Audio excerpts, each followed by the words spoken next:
Hey everybody, what's happening? Neil back once again with another quick film review for you, and today I'm going to be taking a look at No Time to Die.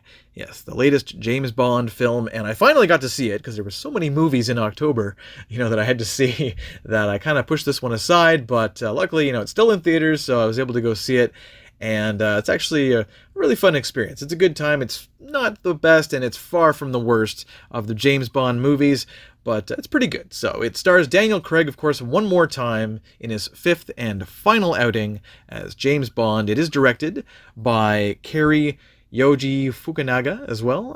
It's a screenplay by Neil Purvis, Robert Wade, Fukunaga, as well as Phoebe Waller-Bridge, too. So you got four different writers contributing here to this Bond story. It also stars Léa Seydoux, Ben Whishaw, Naomi Harris, Jeffrey Wright, Christoph Waltz, and Ralph Fiennes.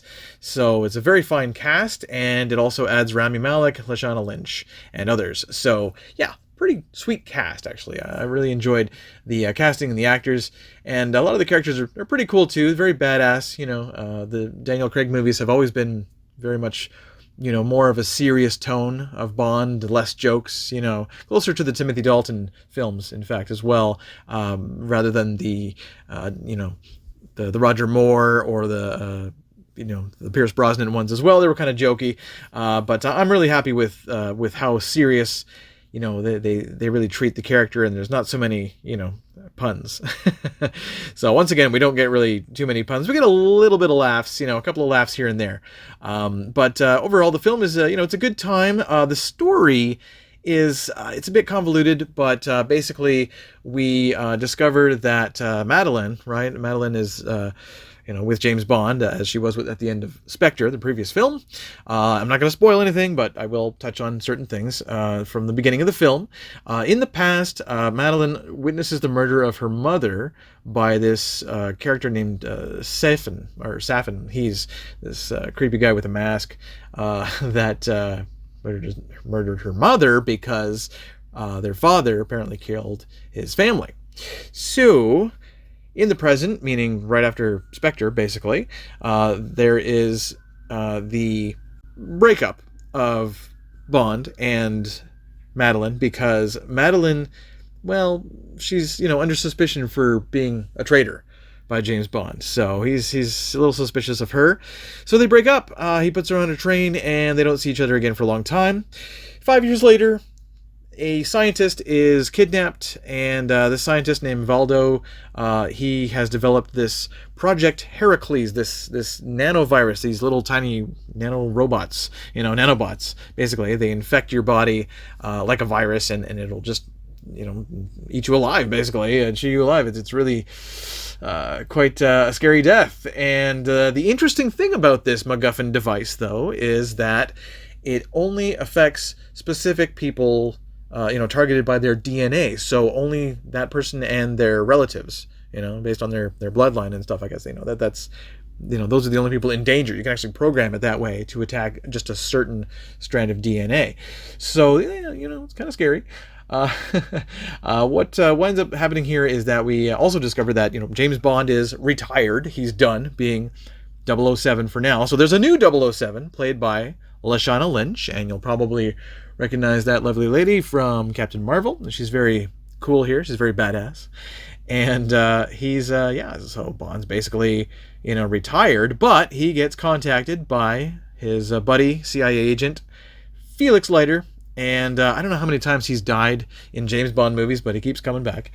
And he gets contacted by Leiter and this other colleague, Logan Ash, and they need Bond's help.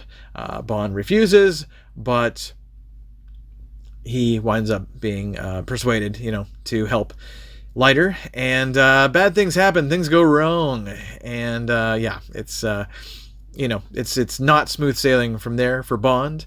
So I'm not gonna spoil any more of the story. I'm not gonna talk about it too much, but I will say that Bond is really kind of on his own. He's well, at first you think he's going to go rogue like License to Kill, but he actually does get reinstated, and that's cool. It's good to see him kind of just back for one more, mission, and it's really cool that the the villains wind up being fairly cool here. I mean, they're really cool looking. Rami Malek is pretty creepy, playing this Safin guy with the weird mask and the creepy skin makeup, that they made to him. It was, he looks really messed up and damaged and whatnot. He's not quite as good as other villains have been, like in Casino Royale or Skyfall. Much better villains there. But still, Rami Malek does a good job. He's really good at portraying this kind of creepy guy who's he talks very slow and whatnot, and he's kind of a more realistic villain as well, rather than a cartoony one like Blofeld was kind of, at least originally in the Sean Connery ones, he was kind of like over the top, kind of villains. So, I dug it. I dug Rami Malek. He was okay, middle of the road villain. Good performance. Other things that I can say about the movie is that basically it just kind of ends, and it doesn't really stay with you. It doesn't stick with you. You're not really thinking about it. You kind of forget about it right after the movie. Like, you're enjoying it while you're watching it, but then when you leave the theater, you're like, all right, I got the theme song in my head, but that's about it. To me, the best action movies, fantasy, adventure movies, whatever, they really stay with you. And it's not just the performances, which are great here. Everyone does a really good job with their intensity and everything, and the film really doesn't lag for a second. It's not boring at all, which is, high praise about a James Bond movie. You really should always have an action-packed James Bond movie, of course. So yeah, again, thanks to the cast and some of the new gadgets and things and vehicles and whatnot are good. There's a few one-liners. It definitely could have used more laughs. It would have been nice to have gotten like a big laugh from the audience at one point.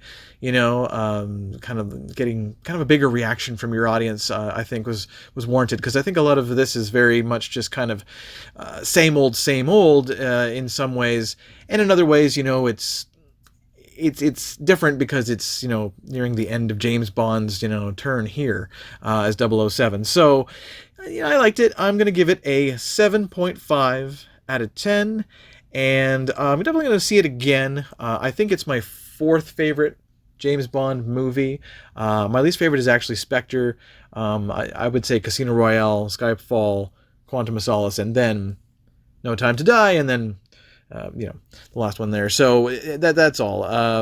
That's all I can say about No Time to Die, is that it's a fun, worthy one-time watcher. It's a wow, and it is it's fun. If you enjoy James Bond, if you're a fan of the series, I think you will like it, because there's a lot of slam bang action that we've been used to and expecting. They really set the tone back in 2006 with Casino Royale, and this is a good one. It's worth watching. Definitely worth seeing in the theater for sure. There's a lot of big pops and gunfire and whatnot and things, and the music will always stay with you, right? So the music is fantastic. And it's a great looking film.